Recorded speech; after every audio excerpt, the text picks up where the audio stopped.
Welcome back to the Dip Dive. I don't know about you, but have you ever felt like that whole left versus right thing is like way too simple? Like even when you're talking to people who are supposedly on the same side as you, Right. it just feels like they're totally different vibes. Yeah, definitely. Well, get this. We're diving into a book that says it's not just about the issues it's about your political style.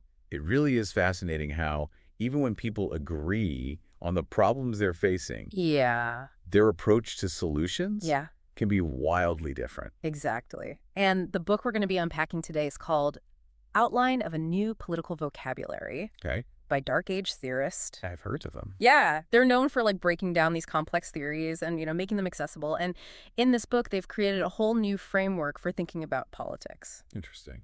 It's got 4 dimensions, and each one is like a spectrum with two opposite ends. Okay. So it's not about like, boxing people in. It's more about understanding like the how behind their political, you know what I mean? Yeah, that makes sense. Yeah, so the book really challenges us to think beyond traditional labels. hmm And it suggests that, like, understanding these dimensions Yeah. can actually help us navigate political discussions way more effectively Interesting. and even, like, find common ground where we least expect it. Like that. Yeah.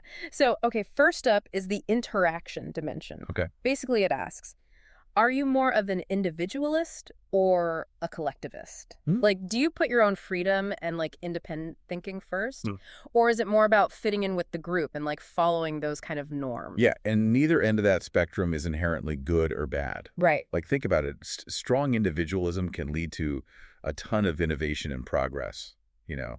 Like the American Revolution, Oh, yeah. where the colonists broke away from British rule, to forge their own path. Right. But then unchecked individualism Oh, can also lead to social fragmentation and a lot of inequality. totally. And on the flip side, societies that lean more towards collectivism, they often have like really strong social safety nets and a good sense of community, Yeah. but they can sometimes struggle with individual expression and dissent. Oh, for sure. You know, like look at some traditional societies where conformity is highly valued. Mm-hmm. It can stifle creativity and critical thinking. That's a good point. It's all about finding that balance. Yeah. And even within ourselves, we might lean one way or the other depending on the situation. For sure. Like, are you more likely to speak up against the grain at work? Right. Or go along with the team decision? Mm-hmm. Do you like challenge traditional family roles or just stick with what's expected?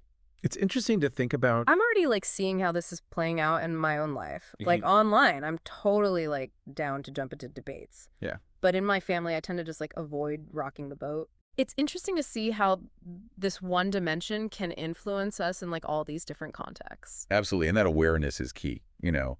It's not about labeling ourselves or others. Yeah. But it's about understanding like the forces at play, or political choices. Okay, so dimension 2 is focus. Okay. This one's all about like where your political energy goes.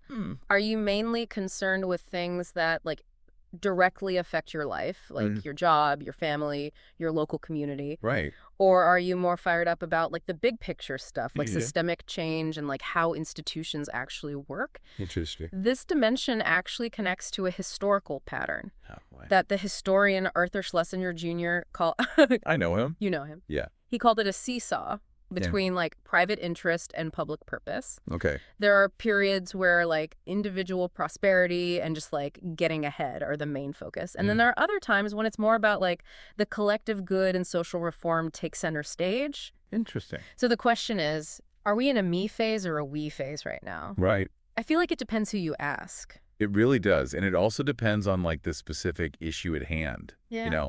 Like think about something like pollution in your neighborhood. Okay. Is that just like a personal annoyance to you? Right. Or is it a sign of like broader environmental neglect? Ooh, that's a good one. Yeah. Because on one hand, it's like, I just want to enjoy my backyard without breathing in fumes. Yeah. But then you realize it's connected to like bigger systems, you know, Totally. like industrial regulations and environmental policy and even global trade.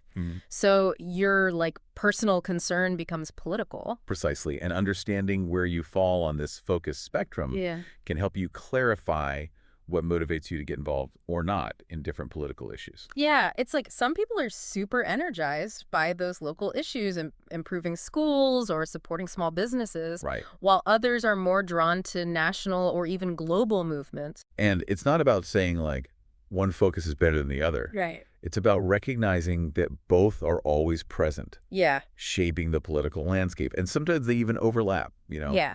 For Yeah. instance, someone might be passionate about supporting local farmers markets, Okay. both because they want like fresh produce for their family Mm-hmm.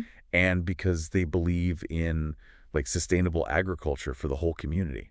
This is really making me think about how complex our political motivations can be. It's not always a simple left or right issue. Exactly. And that's why this framework is so valuable. Yeah. It gives us a more nuanced way to understand ourselves and others. I like it. All right, so are we ready to get a little bit more personal here? Let's do it. Dimension 3 is all about agency, Ooh. which Yeah. dives into where you believe the power lies to like make things happen. Hmm. Do you feel like you're in the driver's seat of your own life? Right. Or is it more like you're being driven by forces that are outside your control?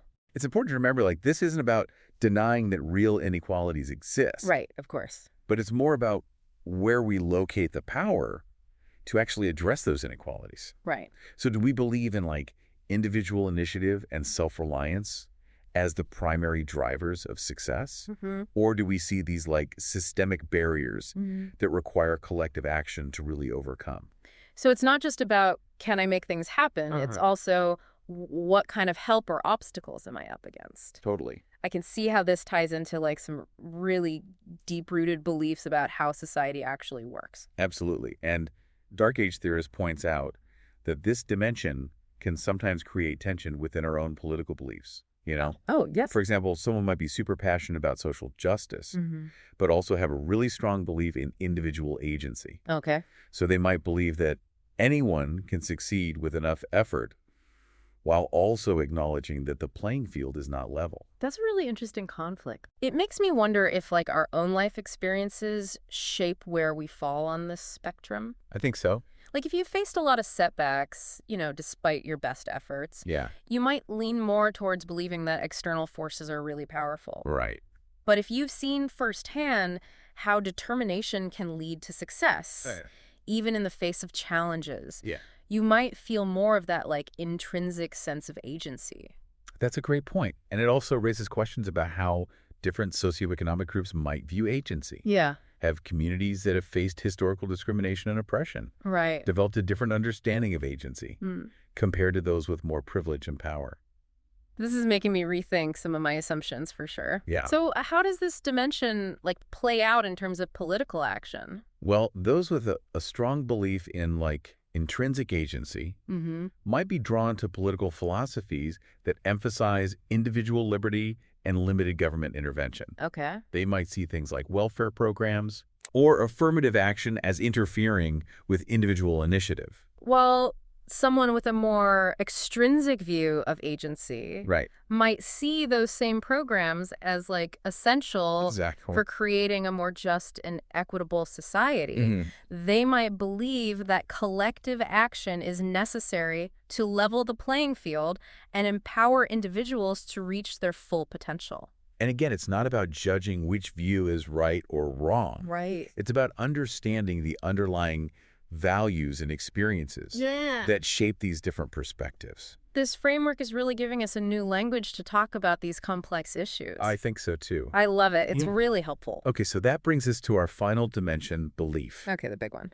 This one gets to the heart of how certain we are about our own political views. Interesting. Are you the type of person who's comfortable with ambiguity, Okay. open to debate, Mm-hmm. and willing to change your mind when presented with new evidence? Mm-hmm. Or are you more convinced that you have the one right answer? Right. And anyone who disagrees is simply wrong, misguided, or even malicious. Yeah, it's like, are you more open-minded Right. or more dogmatic? This is where things can get a little heated. Yeah, for sure. We've all encountered those people who are absolutely certain about everything and just refuse to listen to any other perspective. Oh, yeah, totally. It can be so frustrating. And it can be really dangerous. Yeah. Dark Age theorist argues that excessive certainty can lead to the ends justify the means mentality.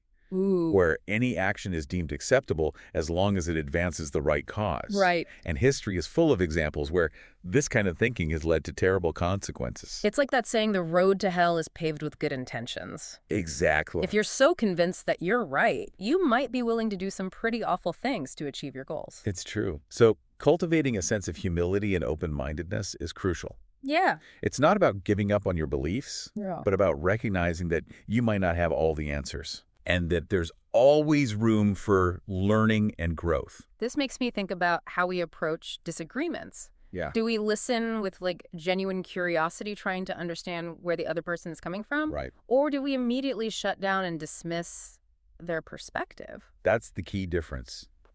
And it often comes down to whether we're approaching the conversation with logic and reason Yeah. or with emotion and defensiveness. It's so easy to get caught up in our own righteousness and forget that the other person might have valid points too. Yeah, We're all coming to these issues with our own experiences and perspectives. exactly. And acknowledging the complexity is the first step towards more productive conversations.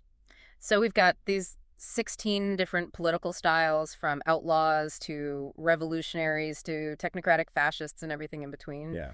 But how does, knowing all of this help us do anything differently? What's the practical application here? That's the big question, isn't it? What's really powerful about this framework is that it allows us to see past the specific issues we're arguing about and focus on the underlying styles of engagement. Right. You might passionately disagree with someone on a particular policy, Yeah. but understanding their political style can help you find common ground, Right. or at least have a more productive conversation. Yeah, it's like realizing that you're both approaching the same problem from totally different angles, but Yeah. ultimately you both want what's best, Right. even if you have different ideas about how to get there. Exactly. And it can also help us understand why certain political strategies work better in some contexts than others. Okay. For example, if you're trying to persuade someone who leans towards an individualistic, privately focused, intrinsic style, Mm-hmm. appealing to individual liberty and self-reliance might really resonate with them. Right, but that same message might fall flat with someone who's more collectivist, Exactly. publicly focused, and sees agency as mostly extrinsic. Right. They might be way more receptive to arguments about social responsibility and the need for collective action. It's all about knowing your audience. Yeah. Or at least being able to recognize these different styles at play. Totally. It can make all the difference when it comes to persuasion and effective communication. Definitely. This feels so relevant right now Yeah. with all the political polarization and those echo chambers we see online. It's like everyone's just talking past each other, Yeah. digging their heels in, and refusing to even consider alternative viewpoints. And that's precisely where this framework can be so valuable. Yeah. It encourages us to step outside those echo chambers, recognize the validity of different styles, and engage in more empathetic and nuanced conversations. Okay. Remember, these are styles. Yeah. They're not about good versus bad people. It's not about abandoning your own beliefs or No. compromising your values. Right. It's about recognizing that there's more than one way to look at the world. And understanding those different perspectives can actually lead to better solutions. Couldn't agree more. So as we wrap up this deep dive, here's something to ponder. Don't just ask yourself, what do I believe? Right. But also, how do I engage politically? That's a good one. What's your style? Do you approach those tough conversations with curiosity and an open mind?